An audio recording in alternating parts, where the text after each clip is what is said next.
이거는 현대차가 기아로 실험을 한번 하고 현대차 지들이 시장 다 먹으려고 내놓은 차야. 목적이 확실하다고 이거는. D56 코나 1.6 터보 가솔린 차량입니다. 개별 소비세 3.5% 기준으로 3,377만원 차량이에요. 외관 디자인은 다른 데서 많이 보셨을 테니까 그냥 특징적인 것들 말씀을 드려보도록 할게요. 저는 기본적으로 전면이랑 후면이 좀 마음에 들어요. 측면은 또 정반대로 아반떼 CS7과 같이 Z자 형상을 하면서 조화라고 그럴까? 완전히 반대된 것들의 조화, 그게 잘 이루어진 것 같아서 좀 예쁘게 보이고, 전기차를 먼저 디자인하고 내연기관을 디자인했기 때문에 전면이 약간 다릅니다. 공기 흡입구를 열고 닫는 기능도 있어가지고 필요할 땐 열고 필요 없을 때 닫고 이런 기능들이 있어서 좋고, 그리고 N9 패키지가 아닌 그냥 일반 모델들은 바디 컬러 클래딩, 그러니까 밑에 그 검정색 있잖아요. 그런 것들을 최대한 좀 금속 느낌이 나게끔 그렇게 디자인을 해서 좀 더 고급지게 만들어 놓으려고 노력을 많이 한 것 같고요. 기본 휠 사이즈가 18인치인데 그 18인치를 19인치처럼 보이게 디자인을 하라 그랬대. 외장 디자인은 20대부터 60대까지 코나를 다 타신다 하더라고. 이전 모델을 보면. 그렇죠. 전 라이프 사이클에 맞춰서 디자인을 좀 하자라고 해서 이런 디자인이 나왔다고 합니다. 그리고 하나 걱정을 하시는 분들이 있으신데, 이 사이드에 라이트가 들어가 있다 보니까 좀 잘 깨지지 않을까, 뭐 이런 거 걱정을 하시는데 당연히 깨지죠. 뭐 사고가 나면 최대한 좀 안으로, 극한까지 안으로 밀어 넣은 차량이다, 그렇게 디자인을 했다라고 보시면 됩니다. 그리고 이렇게 안에 딱 타면 이제 실내가 가장 많이 바뀌었어요. 가장 특징적인 거는 기어 노브가 이제 컬럼식으로 바뀌었기 때문에 센터 터널이 내려갔습니다. 그리고 요 가운데에 컵홀더를 포함해서 이런 것도 가변으로 이렇게 할 수 있게. 이거 어머니들이 좋아하시더라고요. 어머니들. 백 하나씩 넣을 수 있어요. 작은 백 가지고 다니시잖아. 그거 여기에 딱 들어가더라고. 그리고 또 하나가 이쪽에 핸드폰을 이렇게 무선 충전할 수 있는 공간뿐만 아니라 이 앞에 턱이 있거든요. 요걸 이렇게 거치할 수 있게. 또 뭐랄까, 요런 가죽 같은 것들, 요런 질감 같은 것들, 물론 옵션이지만, 인스퍼레이션 트림이지만 너무 이제 다른 느낌. 완전히 그 소형 SUV라는 생각이 들지 않을 정도로. 또 하나의 특징이 12.3인치. 현재 현대자동차에는 그랜저와 팰리세이드만 이 12.3인치가 들어갑니다. 진짜 좋은 걸 다 선택할 수 있게 해줬고, 계기판도 12.3인치. 그리고 또 하나가 릴렉션 컴포트 시트. 이게 운전석하고 조수석에 다 들어가 있어요. 여기까지. 워크인 디바이스도 들어가 있고, 진짜 말이 안 되는 겁니다. 이 소형 SUV 이게 들어갔다는 게 일단 우선 말이 안 되는 상황이고, 또 세분화된 열선 핸들이 2단계로 되어 있는 건 원래 제네시스에 먼저 들어왔었고, 그랜저에 이어서 바로 코나까지 2단계로 열선을 조절할 수 있는 그런 기능들도 좋습니다. 그리고 또 하나가, 이것도 그랜저에 있는 기능인데, 맞아요. 요거는 이제 충전이랑 안드로이드 오토나 애플 카플레이 같이 연결까지 할 수 있는 거. 요건 충전만 할 수 있는 거. 그리고 모두 다 C타입으로 바뀌었고, 드디어 뒷좌석에 에어벤트가 들어왔습니다. 바람 구멍이 있어요. 원래는 막아놨다고 이거. 그리고 또 하나가 이 스마트 테일게이트, 전동식 트렁크가 들어갔다는 거. 코나가 이제 룰브레이커라고 해가지고 기존의 틀을 깨겠다라고 했는데, 맞아요. 디자인을 벗어나서 이런 소재 넣어준 편의 기능들만 봐도 룰브레이커가 맞다, 이건 반칙이다. 그러니까 여러분들이 욕을 한 만큼 현대자동차도 이를 악물고 다 넣었다, 근데도 욕을 먹는다.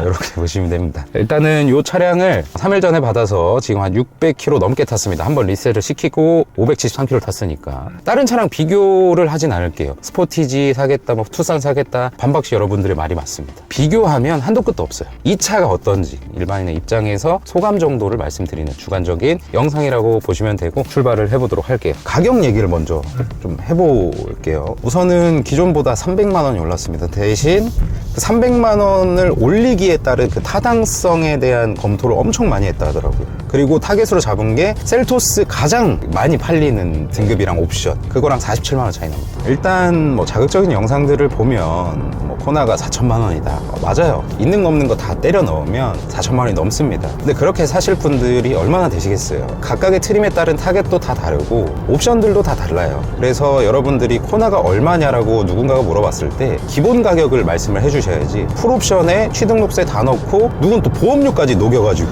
그렇게 얘기를 해요. 실내로 우리가 뭐 어떤 A라는 햄버거를 사 먹었을 때 햄버거가 5,000원인데 거기에 패티 추가하고 뭐하고 해서 10,000원이 됐어요. 그 A 버거는 얼마야 라고 했을 때 10,000원이라고 얘기하면 이건 틀린 거라고 생각해요. 그러니까 기본 가격으로 얘기를 해야 되는데, 까야 되고 자극적이어야 되고 현대자동차는 개쓰레기 망해야 되는 기업이라고 말을 해야 되기 때문에 그렇게 얘기를 하는 거예요.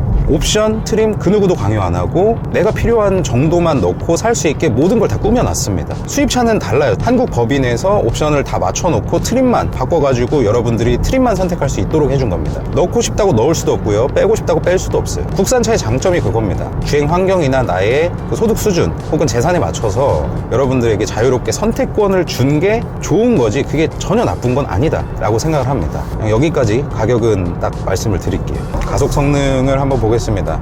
지금 한 70km, 여기서 에코 풀악셀, 뭐 추월 가속이니까 진짜 추월도 한번 해보고, 이 사이즈에 198마력짜리 터보 엔진이 들어가다 보니까 힘은 좋은 게 맞습니다.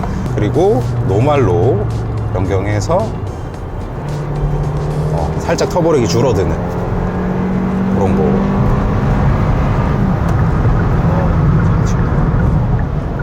정말 경쾌하게 잘 나가요. 우리가 일반적으로 사용하는 뭐 0km에서 50은 말할 것도 없고, 이 50에서 100으로 올릴 때 혹은 제가 이제 고속도로 1차선에서 쭉쭉쭉쭉 밟아보니까 170까지는 무리 없이 올라갑니다. 에코에서든 컴포트에서든.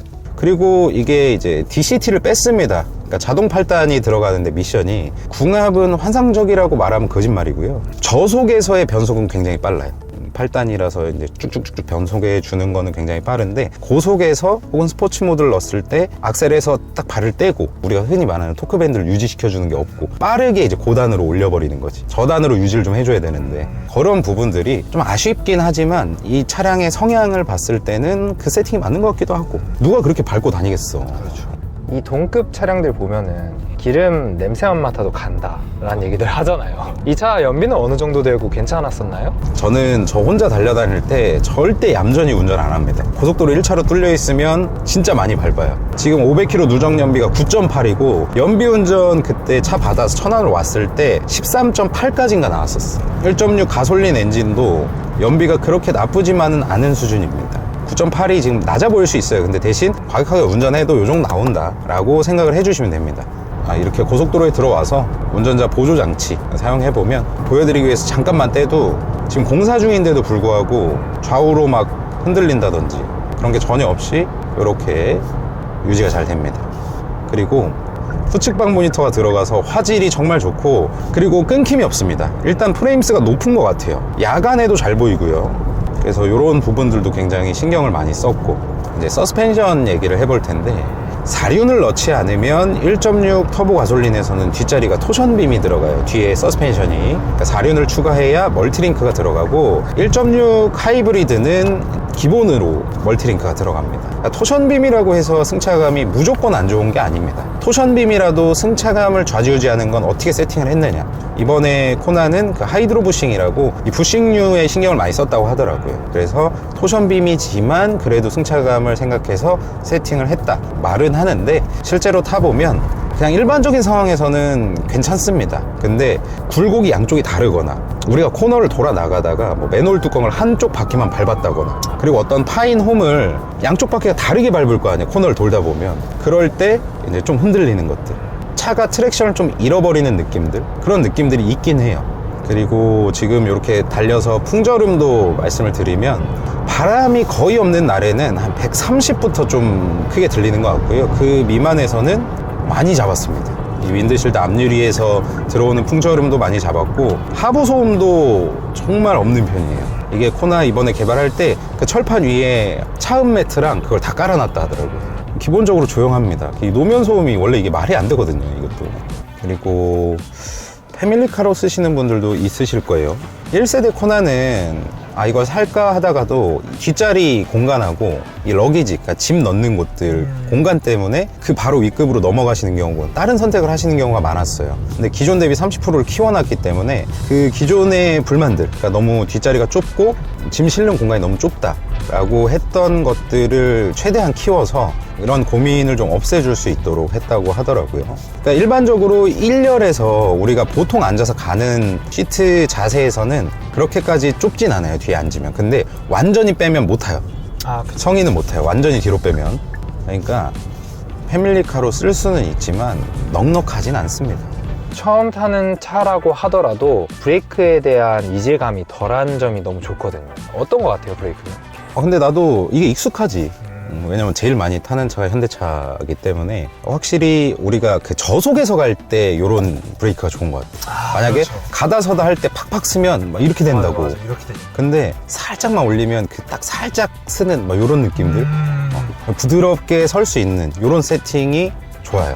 우리가 도심에서든 뭐 어느 곳에서든 법규를 준수해서 운행을 한다고 했을 때 전혀 부족하지 않아요. 그리고 이런 데서도 이렇게 방지턱 밟기 전에 우리가 브레이크 밟았다가 이제 떼야 되잖아요. 그럴 때도 우리가 딱 예측할 수 있는 범위 내에서 제동을 하기 때문에 이 차량을 처음 탄다고 해도 굳이 적응이 필요할까 기존에 운전을 하셨다면 뭐 이런 생각이 드는 이제 저희 항상 가는 코너링 코스인데 그냥 보여만 드릴게요.